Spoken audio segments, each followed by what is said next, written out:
thinks it's Easy. You think it's easy? Yeah. That's the Okay. whole point we're trying to... Okay, you talk then. Hello from Turkish Japanese family. This is Bilge. I'm Tomo.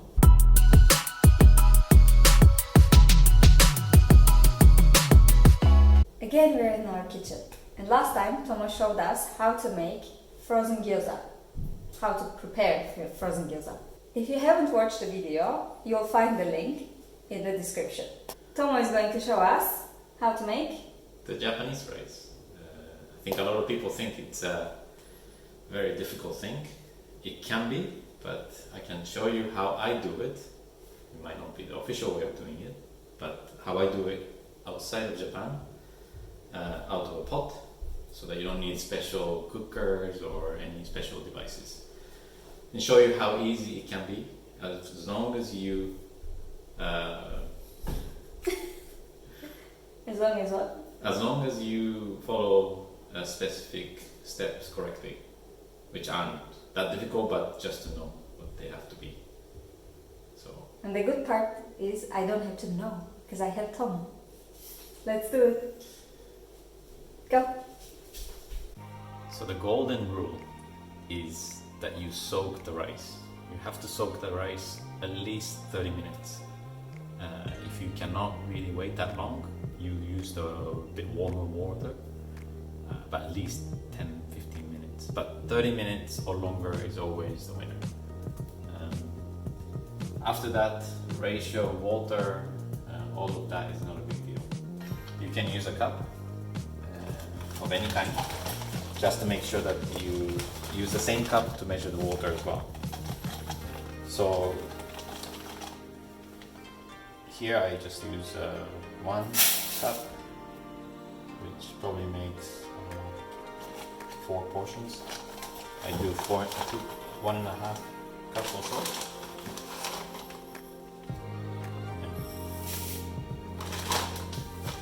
I think we're gonna eat rice every day after this. Then you wash a couple times.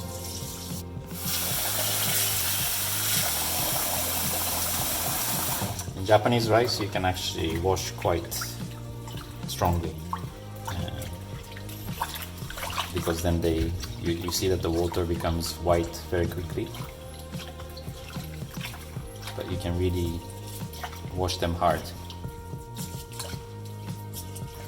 Interesting, because I would never do that to the rice. It is no insult to the rice.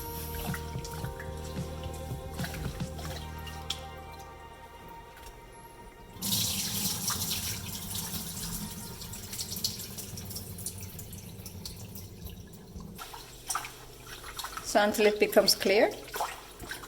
You repeat this a couple times. I don't think you can ever make it completely clear. But you can see that it's less white now. You repeat. I would usually repeat 3 times.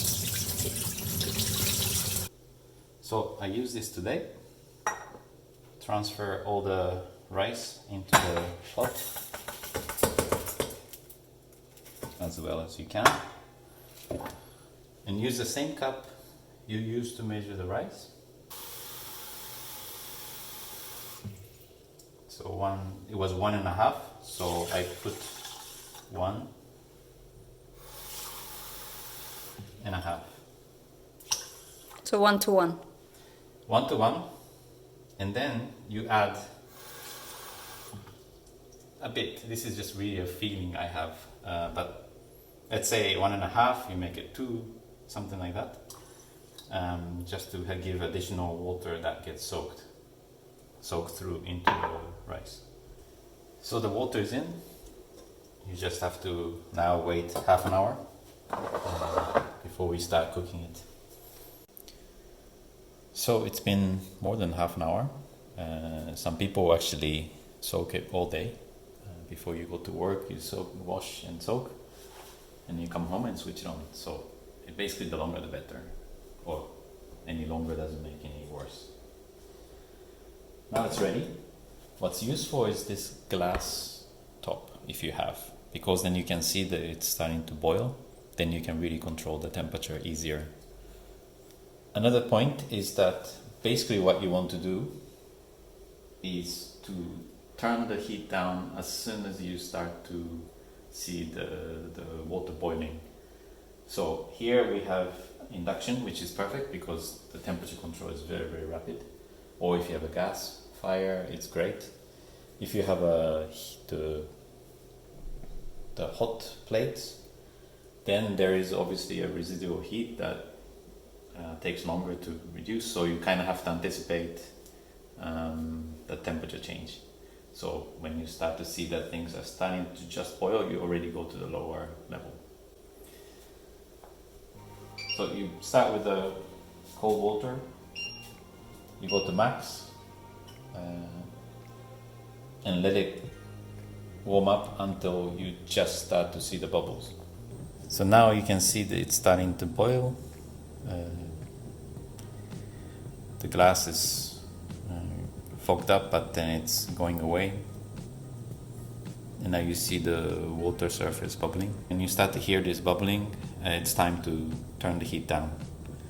Basically, I turn the heat down to minimum, almost minimum possible. So here I have up to 9. I go down to 2.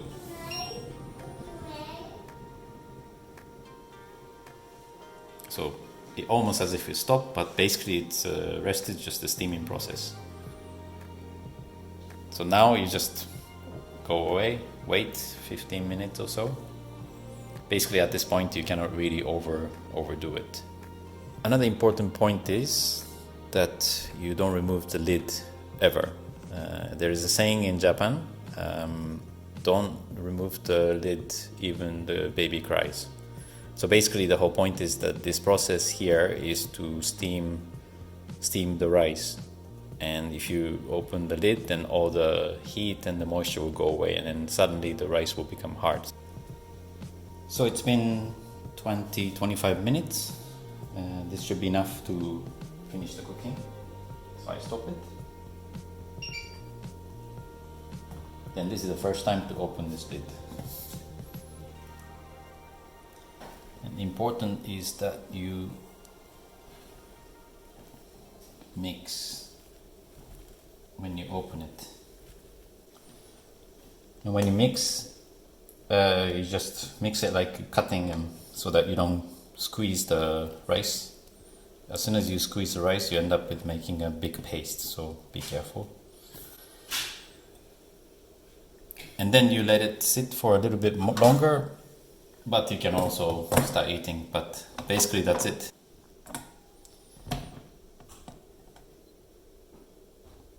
I think the biggest difference between Japanese rice and Turkish rice is that, okay, there is the butter in Turkish rice, which we call pilav, but in Japanese rice, they are more sticky.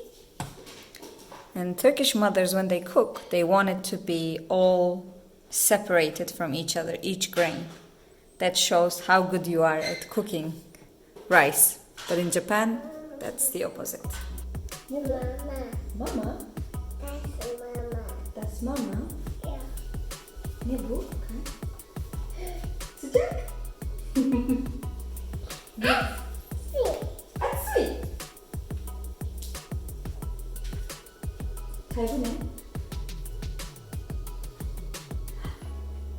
Merci. Merci. Kai loves rice in any form, but Merci. he can eat the whole thing by himself. Kai, bu ne? Uh-oh. Pişti mi? So, try the Japanese rice yourself at home.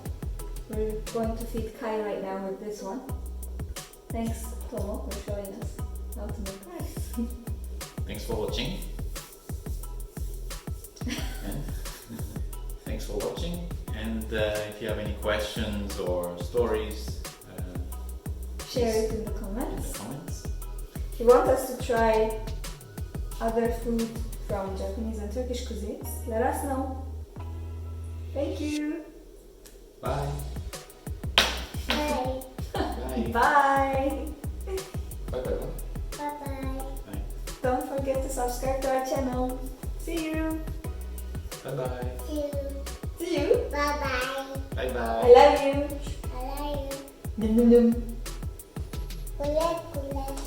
You like Güle güle. Güle güle. Güle güle. Bye-bye. Mua. Guys, Anna. Anne. Ay. Bir daha yap bakayım. Ay yerim seni. Bir daha. Mua. More.